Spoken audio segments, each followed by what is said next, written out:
My parents sold my $4,000 gaming PC to pay for my sister's designer clothes. I cut ties and moved on. I'm 22 male, and I've been passionate about gaming and building PCs for as long as I can remember. Over the years, I've saved every penny from part-time jobs, freelance gigs, and holiday gifts to build my dream gaming rig, a $4,000 beast of a computer. For me, it wasn't just about gaming. It was about achieving something entirely my own, something I'd worked hard for without asking anyone for help. Growing up, I always felt like the afterthought in my family.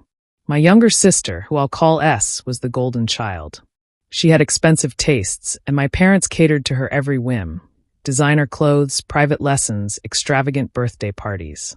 Meanwhile, I was expected to understand whenever money was tight, which usually translated to sacrificing something I wanted so S could have her latest must-have item.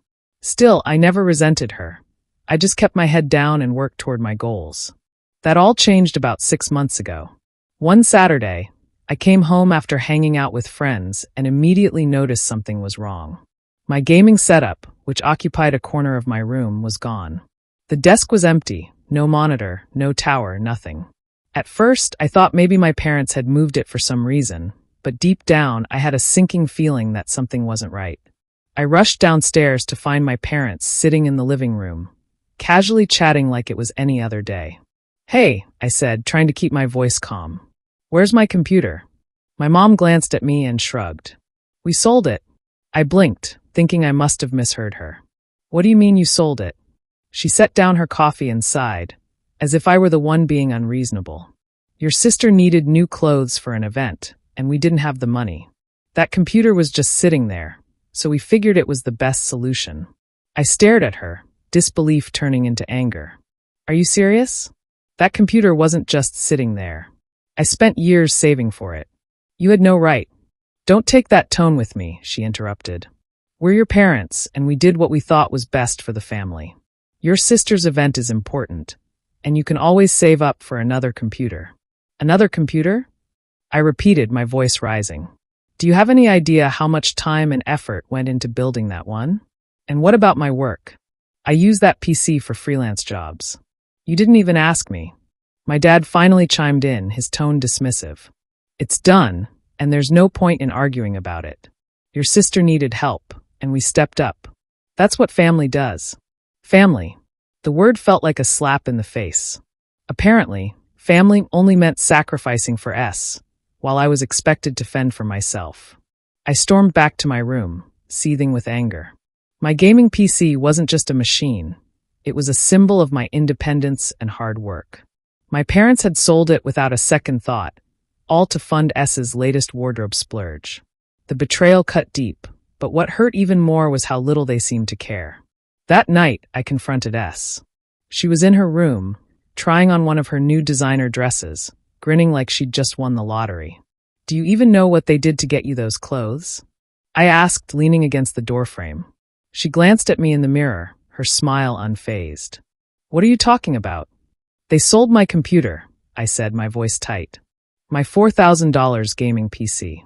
Gone. For this." I gestured at the clothes scattered across her bed. Her expression didn't change. "So, you can always get another one. It's just a computer. Do you even hear yourself?" I snapped. "That wasn't just a computer. It was years of work, saving every penny I could. And you don't even care." She rolled her eyes. "It's not my fault Mom and Dad decided to sell it. If you're mad, take it up with them." Her nonchalance was infuriating. "You could have said no," I said. "You didn't need all this. But you just took it, like you always do." She turned to face me, arms crossed. "Maybe if you weren't so obsessed with your stupid games, you'd understand what's important. I have an image to maintain. You're just sitting in your room playing video games." I couldn't believe what I was hearing. "Unreal," I muttered, walking out before I said something I'd regret. The entitlement, the complete lack of accountability. It was like talking to a brick wall. The days that followed were tense. My parents acted like nothing had happened, while S paraded around in her new clothes, oblivious to the damage she'd caused. I tried to focus on my freelance work using an old laptop, but it was slow and inefficient, a far cry from my custom-built PC. Every time I struggled to meet a deadline or fix a crash, my frustration grew. Finally, I decided enough was enough. If my parents weren't going to respect me or my efforts, then I needed to take matters into my own hands. I started by gathering evidence. I had receipts, bank statements, and photos of my PC setup, proof that the computer was mine and that I had paid for every component. I also reached out to the person who bought the PC, explaining the situation. They were sympathetic but firm. They weren't willing to return it without compensation. Still, they provided me with a copy of the transaction, which showed that my parents had sold it for $1,200, a fraction of its value. Armed with this information, I confronted my parents one final time. I waited until dinner, sitting at the table with my parents while S scrolled through her phone nearby. My mom started with her usual small talk, but I cut straight to the point. "I want my money back," I said, setting the proof of the sale on the table. My dad glanced at the papers and frowned. "What's this?" "It's proof that you sold my gaming PC for $1,200, I said firmly. "I built that computer with my own money, and I want it back." My mom sighed dramatically. "We've already talked about this. Your sister needed help, and we had no choice." "There was a choice," I snapped. "You could have asked me, but instead, you sold something that didn't belong to you.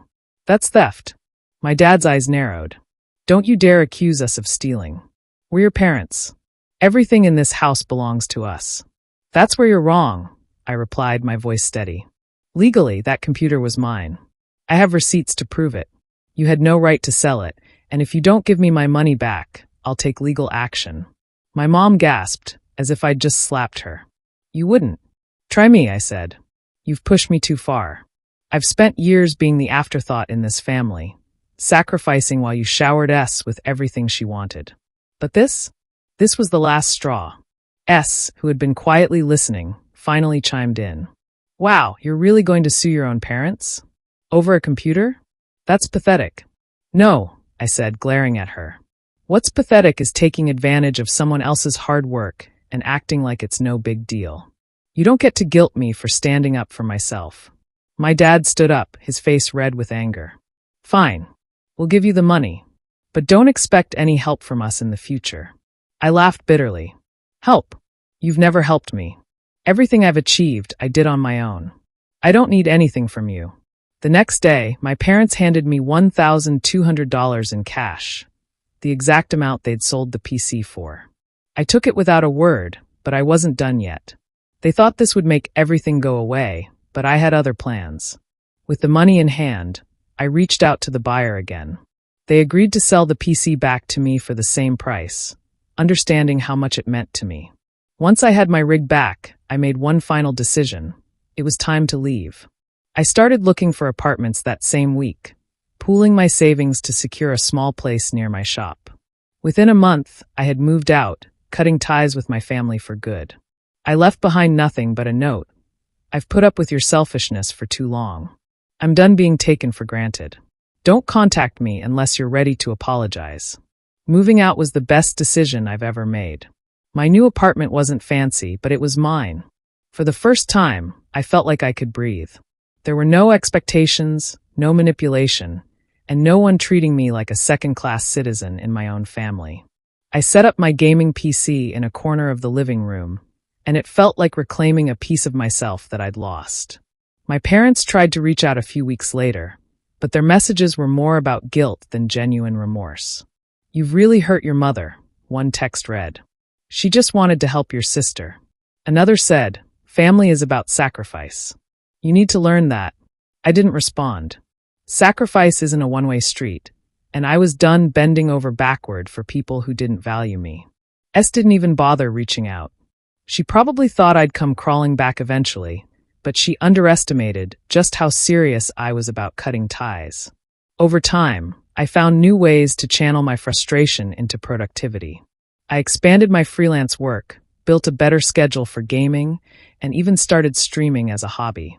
My audience grew, and I found a community of people who appreciated my skills and passion, something my family never did. One day, while scrolling through social media, I saw a post from S bragging about a new designer purse. The caption read, Thanks to my amazing parents for always supporting me. I rolled my eyes but kept scrolling. I didn't need to engage. The best revenge was living well, and I was doing just that. The final bit of satisfaction came a few months later when I ran into an old family friend. They asked how I was doing and casually mentioned that my parents were struggling financially. Apparently, they overextended themselves buying things for your sister, they said. They've been asking for help from everyone. I shrugged. That's unfortunate, I said, not feeling the least bit sorry. They had made their choices, and now they were dealing with the consequences. Looking back, I'm grateful for what happened. Losing my PC was a wake-up call, not just about my family's entitlement, but about my own worth.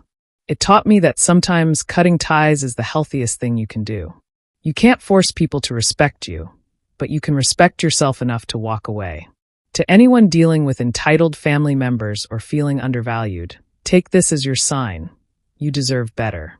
Stand up for yourself, even if it means leaving people behind.